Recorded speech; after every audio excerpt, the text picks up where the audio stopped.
My $1,000,000 question to you guys is, who do you guys think is better? Who would you rather have if you were starting an NFL franchise tomorrow?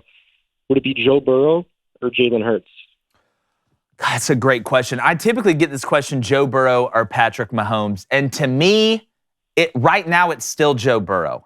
We have seen greatness this year from Jalen Hurts, right? I think he should win the MVP, in my opinion. Now, Patrick's probably going to win it, but I think Jalen should win it. But if I'm going to build a team and I'm looking at what Joe Burrow's already accomplished, you went from 4-11 to a Super Bowl appearance, and you're 1 win away from another Super Bowl appearance. You're 3-0 against what's been the best team in the AFC and the Chiefs. Just look what they're doing in the AFC West. I think Joe Burrow, as a total quarterback, he runs well enough to be effective, right? We've seen Joe Burrow run effectively.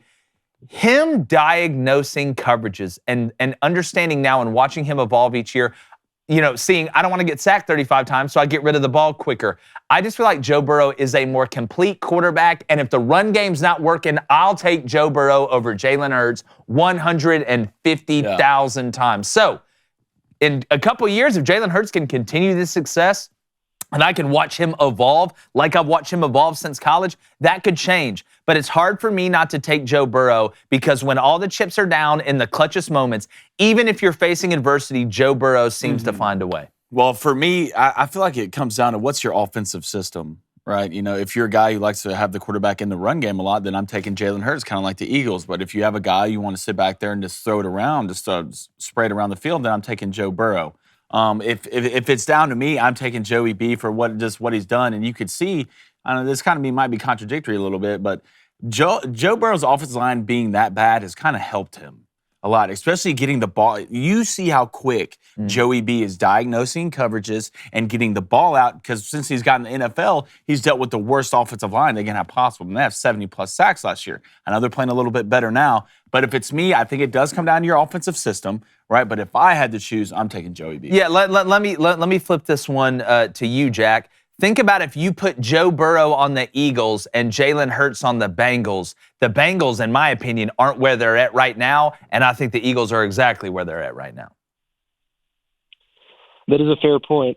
I guess a hypothetical would be, let's say Joe Burrow loses next week and Jalen Hurts goes on to, let's say just win the Super Bowl and win MVP. Does that really change your guys' answers at all? Or no? Not yet. It gets me closer to that mountaintop, but it's not. I've got to see it consistently. I've watched Joe Burrow now long enough to watch him grow and to know what I'm seeing. Because again, the book's out on Joe Burrow, right? Like, there's no more tricks with Joe Burrow. You know what you have. With Jalen Hurts, people are still trying to figure him out, and he's a little bit of an off-speed pitch, not a fastball. So it's going to take a little bit longer, but not yet, Jack. That's a great question, though, my friend. All right, hey, YouTube, we appreciate your support. Do us a favor. Go ahead, turn on that notification bell so you can hear our content, watch our content, listen to our content every time it drops, and subscribe. It helps the show grow. If you enjoy what you're hearing, we'd really, really appreciate it, because remember, without you, there is no us.